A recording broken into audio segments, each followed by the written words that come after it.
সিরিজটা তো আমরা হেরেই গেলাম, কি আর বলবো ভাই, একতরফা পিটে তো দিলে আমাদেরকে। অস্ট্রেলিয়া সি টিম বলো ডি টিম বলো যাই বলো, এখন মেনে নিতে হবে যেহেতু আমরা হেরে গেছি। তবে আমাদের সম্মান 90% চলে যাওয়ার পরেও 10% আমরা চাইলে সম্মানটা এখনও বাঁচাতে পারবো, সেটা হলো কালকের ম্যাচটা জিতে। দয়া করে তোমরা যত যাই করো টিম ইন্ডিয়া, হোয়াইট ওয়াশ হয়ে বাড়ি এসো না বাবা, ওটা আমরা আর মেনে নিতে পারবো না। তাই আজ আমরা আলোচনা করব, মানে ছ্যাঁচড়ার মতন আলোচনা করতে হবে ভাই, কিছু করার নেই, যে কালকের ম্যাচে কেমন হতে পারে আমাদের প্লেইং 11। বাকি যে দুটো ম্যাচে প্লেইং 11 চেঞ্জ করা দরকার ছিল সেটাতে তো কিছু করলো না। যদি এবার কালকের ম্যাচে যে কিছু টুকটাক করে, যদি আমরা এই ম্যাচটা জিততে পারি, যেহেতু ভাই দয়া করে আমাদের ফ্যান্সদের মুখ দিকে একটুখানি তাকিয়ে যেত, বুঝলে তো? কারণ আমরা ফ্যান্সরা নিজেদের মুখ আর নিজেরা দেখতে পাচ্ছি না, বুঝলে তো? লজ্জা লাগছে যে আমরা চিল্লাচ্ছিলাম এত এই সিরিজ শুরু হওয়ার আগে, বা আপনার রোহিত কোহলি আসছে এইভাবে, রোহিত কোহলি আসছে ওইভাবে, সিরিজ জিতবো একতরফা, 2027 ওয়ার্ল্ড কাপ নিয়ে কথা বলবো, আর কিছু বলার নাই। এবার তোমাদের কাছে একটাই রিকোয়েস্ট, দয়া করে হোয়াইট ওয়াশ হয়ে বাড়ি এসো না, ওটা আমরা মেনে নিতে পারবো না। কারণ চারিদিকে আমাদের অলরেডি অনেক বেজ্জতি শুরু হয়ে গেছে, অনেকে অনেক রকমভাবে চাটছে, আর চাটন খাওয়ার আমরা ভাই মানে ডিজার্ভ করি চাটন খাওয়াটা। এত ভালো টিম নিয়ে গেছি, অস্ট্রেলিয়ার সি টিম আমাদেরকে পিটিয়ে দিচ্ছে, না ওদের প্যাট কামিন্স খেলেছে, না ওদের ক্যামেরন গ্রিন খেলেছে, না ওদের মানস লাবুসেন খেলেছে, মানে মেন প্লেয়ারগুলোই খেলেনি ভাই। অ্যাকচুয়ালি নতুন নতুন প্লেয়ারগুলো আমাদেরকে পিটে দিয়েছে, আর এতে অস্বীকার করার কিছু নেই ভাই, যেটা মার খেয়েছি সেটা সত্যি কথা খেয়েছি। তবে টিম ইন্ডিয়ার কাছে আমার একটাই রিকোয়েস্ট, ঠিক আছে, দয়া করে কালকের ম্যাচটা তোমরা জিতে বাড়ি এসো, না হলে ভাই আমাদের আর কোথাও সম্মান থাকবে না, আমরা মুখ দেখাতে পারবো না। অলরেডি অস্ট্রেলিয়াওয়ালারা আমাদেরকে ট্রোল করা শুরু করে দিয়েছে, তারা টি20 টিমে ভাই ভালো ভালো প্লেয়ারগুলোকে সাইড করে দিচ্ছে, দেন নতুন নতুন প্লেয়ার, তোমরা মনে হয় নামও শুনুনি, এমন এমন প্লেয়ারকে ওরা ঢুকাচ্ছে, ঢুকিয়ে ওদেরকে দিয়ে খেলাবে। মানে এই ওডিআই অসম্মান করে ওদের মন ভরিনি, জান ভরিনি, এবার মনে হচ্ছে টি20তেও আমাদেরকে অসম্মান করতে চাইছে। বা টি20তে পারবে না গুরু, টি20তে চামড়া খুলে দেবো তোমাদের, আসো না। ওডিআই কি বলবো বলো, ওডিআই আমাদের একটা মাস্টার লোক আছে না, সেই তো আমাদের টিমের 12টা বাজিয়ে দিলে গো, নাহলে তোমরাই দেখো না জসপ্রীত বুমরার মতন বোলারকে আমরা মাইটি অস্ট্রেলিয়ার সামনে না খেলিয়ে ওয়েস্ট ইন্ডিজের সামনে খেলাই। এত ভালো আমাদের কুলদীপ যাদব, ওকে বোলার নাকি, ও তো পানি বইতে এসছে এখানে, ও সবাইকে এসছে পানি খাওয়াবে, জল খাওয়াবে, তারপর হচ্ছে ওই গামছা নিয়ে ঘামটা মুছবে দিয়ে ও বাড়ি চলে যাবে, ওই ডিউটি দিয়ে এসছে। আর রবীন্দ্র জাদেজাকে তো একদমই সাইড করে দিয়েছে, ওকে কী বুঝিয়েছে ওপরবেলাই জানে, দিয়ে আমাদের 2023 সালের ড্রিম ওডিআই টিমটা তছনছ করে দিয়েছে। যাই হোক ভাই, যা হয়ে গেছে হয়ে গেছে, সেসব নিয়ে তো আর বুকে লাভ নাই।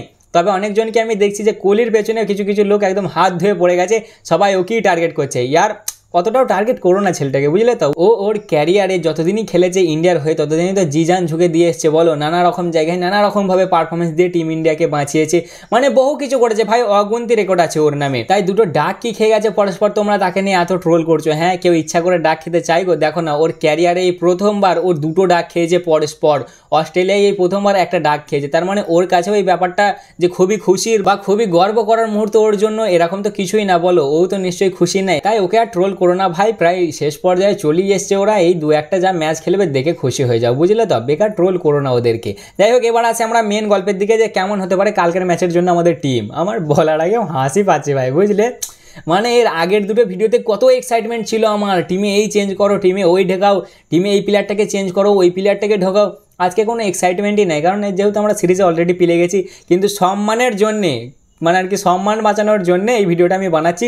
প্লিজ তোমাদের কাছে আমার রিকোয়েস্ট, তোমরা হোয়াইট ওয়াশ হয়ে বাড়ি এসো না, তাহলে আমাদের আর কোনো পেস্টিজ থাকবে না। এই আমরা কিনা 2023 ওয়ার্ল্ড কাপে আনবিটেন আসছিনু, লাস্ট এক বছরে আমাদের 8টা পরস্পর ওডিআই জেতার রেকর্ড ছিল। হ্যাঁ, আর আজকে আমাদের টিমকে দেখি আমার মায়া লাগছে ভাই। যাই হোক, যদি আসি ওপেনিংয়ের দিকে, আমি তো বলবো রোহিত দা তো ভালো পারফরমেন্স দিয়ে দিয়েছে, যদি পারফরমেন্স না দিত তাহলে তো তোমরা শিওর এতক্ষণ ওকে বিদায় করিয়ে দিতে, জয়সুকে ঢুকিয়ে দিতে। যেহেতু পারফরমেন্স দিয়ে দিয়েছে, তাই রোহিত দার সাথে আমাদের ক্যাপ্টেন সাহেব ওপেনিং করুক। ক্যাপ্টেন সাহেব, তোমারও পারফরমেন্স ঠিকঠাক হচ্ছে না গুরু, বুঝলে? এখন আমার মেয়ে ফ্যান্সগুলো গাল দেবে ঠিকই, বাট যেটা সত্যি ভাই সেটা সত্যি, ঠিক আছে? ক্যাপ্টেন সাহেবের পারফরমেন্স আমি মোটেও ভালো দেখতে পাচ্ছি না, না ব্যাটিংয়ের দিক থেকে না ক্যাপ্টেন্সির দিক থেকে। ইয়ার এর আগের ম্যাচটাই ইজি সিঙ্গেল নিয়ে নিতে দিয়ে দিচ্ছে, ইয়ার যেন কোনো ব্যাপারই নাই। পেছনে দাঁড়িয়ে আমাদের রোহিত দা ফ্রাস্ট্রেট হয়ে যাচ্ছে যে গিল কি ক্যাপ্টেন্সি করছিস তুই এটা।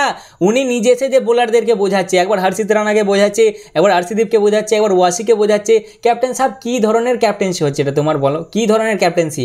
আর ব্যাটিংয়ের কথা তো বাদই দাও, ব্যাটিং তো তুমি একবারে টপ ক্লাস ব্যাটিংয়ে পারফরমেন্স দিচ্ছ। তাই ক্যাপ্টেন সাহেব, তোমার কাছেও আমার লাস্ট ম্যাচের জন্য আশা যে প্লিজ কালকের ম্যাচে ক্যাপ্টেন্সিটা একটু ভালো করো, আর ব্যাটিংয়েও পারফরমেন্সটা দাও গুরু, বুঝলে তো? ক্যাপ্টেন বলে ছাড় নাই, পারফরমেন্স তোমাকেও দিতে হবে। তিন নম্বরে আমি বলবো আমাদের কোহলি সাহেবই খেলুক। আশা করি আমাদের কোহলি সাহেব একটু হলেও পারফরমেন্স দেবে, আমাদের রোহিতের মতন কামব্যাক দেবে। সেই যেমন তোমার আফগানিস্তানের আগেন্স্টে আমাদের রোহিত কামব্যাক দিয়েছিল না, দুটো ডাক মারার পরে একটা ম্যাচে 100, ওরকম মেরে দাও দেখিনি কালকে কোহলি দা, দেখিয়ে দাও যে কোহলি কি করতে পারে। ওটা দেখিনি চামড়া খুলে দাও প্লিজ, কালকে ডাকটা মেরে এসো না, বুঝলে তো। আর আমরা মেনে নিতে পারছি না ভাই, মানতে পারছি না যে এইটা ওই কোহলি যাকে আমরা চিনি এতদিন ধরে। কি হয়ে গেছে বলো দেখিন। হ্যাঁ, আমাদের লেডি কুইন ওইদিকে কত সুন্দর খেলছে আর তুমি কি করছো দাদা। যাই হোক, কালকের ম্যাচটায় তুমি রান বানাও আর 3 নম্বরে কোহলিকেই খেলাও। 4 নম্বরে তো আমাদের সরপঞ্চ সাহেব অর্থাৎ সিরাজ দা, এখানেও কোনো ব্যাপার নাই। আর এরপরেই যদি চলে আসি 5 নম্বরে, রিকোয়েস্ট গৌতিদা তোমার কাছেই হোক বা যারা ম্যানেজ করো, যা টিমে ব্যাটিং চেঞ্জ করো, ঠিক আছে, প্লিজ আমার জামাইদাটাকে 5 নম্বরে পাঠাও গুরু, 5 নম্বরে পাঠাও। ও 5 নম্বরের ব্যাটার, বুঝলে তো, প্লিজ ওকে দয়া করে 5 নম্বরে পাঠাও। ও 5 নম্বরে ভালো খেলে, তোমরা ওই লেফট রাইটে চক করে প্লিজ ওকে পাঠিও না। নো ডাউট আকসারদা ভালো প্লেয়ার, আকসারদা এর আগের ম্যাচেও রান মেরেছে, তবে তোমাদের কাছে আমার রিকোয়েস্ট, আমার জামাইদাটাকে তোমরা 5 নম্বরেই পাঠাও, 6 নম্বরে আকসারদাকে পাঠাও, ঠিক আছে।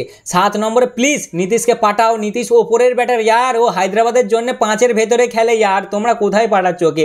কী ধরনের ব্যাটিং করছো? কেন বলবো না বলতে যে প্রি প্ল্যানিং করে ম্যাচটা হারা, টিমের যেন একটা কোনো মানে আর কি ম্যাচিং নেই সবাইকার মধ্যে, মানে আলাদাই চলছে আমাদের। তোমরা 2023-এর ওয়ার্ল্ড কাপের টিমটা আর এখনকার টিমটার সাথে একটা মিলজুল তোমরা দেখো, কিচ্ছু খুঁজে পাবে না, কোনো রকম কোনো মিল নাই। না প্লেয়ারদের মধ্যে একটা খাপাখাপি আছে, না গ্রাউন্ড একটা কোনো মজা আছে, না টিমে একটা কোনো রকম কোনো ধরনের এন্টারটেনমেন্টের ব্যাপার আছে, কিচ্ছু নেই। যেন কাউরের কোনো এক্সাইটমেন্টই নেই, সবাইকে জোর করে খেলতে নামানো হচ্ছে যে খেল, ফিল্ডিং কর, এই কর ওই কর, মানে সবাই যেন চাপে পড়ে খেলতে এসছে। কাউরের যেন একটা মানে মনই নেই, এলো এলো ঢেলো ঢেলো চলছে, চলুক বিশ্বমূলক ওরকম একটা চলছে, বুঝলে তো। দয়া করে এইটুকুনি তোমরা আমাদের সম্মানটা বাঁচিয়েছো, হোয়াইট ওয়াশটা হয়েও না। আমি তো বলবো নীতিশকে তোমরা 7 নম্বরের দিকেই পাঠাও। আর 8 নম্বরে ওয়াসি নো ডাউট ভালো বল করেছে, তবে এইবার হাত জোর করে রিকোয়েস্ট, কুলদীপকে দয়া করে খেলাও। কুলদীপ আমাদের মেন স্পিনার, বুকটা ফেটে যাচ্ছে দেখে, যেখানে যে মাঠে অ্যাডাম জ্যাম্পার 4টে উইকেট নিয়ে প্লেয়ার অফ দ্য ম্যাচ হচ্ছে, সেখানে আমাদের কুলদীপ জলের বোতল দিয়ে বেড়াচ্ছে, মানে মেনে নেওয়া যায়।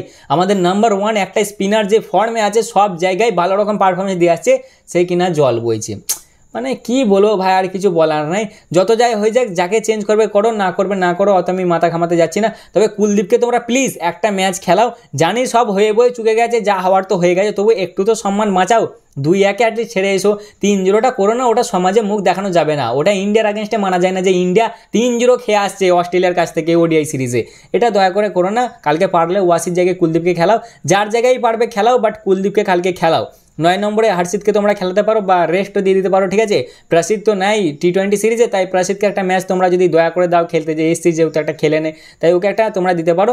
আচ্ছা, 10 নম্বরে আমাদের সিরাজদাই থাক, আর 11 নম্বরে থাক আমাদের অর্শদীপ পাজি, ঠিক আছে। টিম যেমন আছে বাকি এরকমই থাক। তোমরা দয়া করে কুলদীপকে কালকে খেলাও, মনে আমরা একটু শান্তি পাই ফ্যান্সরা, বুঝলে তো। ওই ছেলেটাকে গ্রাউন্ডে দেখবো বলে আমাদের মাথা পাগল হয়ে যাচ্ছে আর ছেলেটা কি সুন্দর পারফরমেন্স দিয়ে আসছে। কিছু হলেই টিমে খালি দেবে কুলদীপ যাদবকে টার্গেট করে এরা। তুমি টেস্ট বলো, T20 বলো, ওডিআই বলো, জাতি দেবে খালি কুলদীপ যাদব আগে মেন টার্গেট। কিছু হলেই কাকে বের করতে হবে? কুলদীপ যাদবকে বের করতে হবে। তা কিছুটা এরকমই হতে পারে প্লেইং 11, কি বলবো ভাই, আর সেই লেভেলের খুশি নাই। ওপরওয়ালা যেন করে কালকে ম্যাচটা জিতে যায়, নাহলে আমাদের আর কিছু থাকবে না, বুঝলে। তাই এই ছিল আজকের ভিডিও। কেমন লাগলো অবশ্যই জানাবে, ভালো লাগলে লাইক কমেন্ট শেয়ার অবশ্যই করবে, আর প্লেইং 11 নিয়ে তোমাদের কি মতামত সেটাও কমেন্টে অবশ্যই জানাবে। চলো দেখা হচ্ছে আবার পরের ভিডিওতে, ততক্ষণের জন্য টাটা।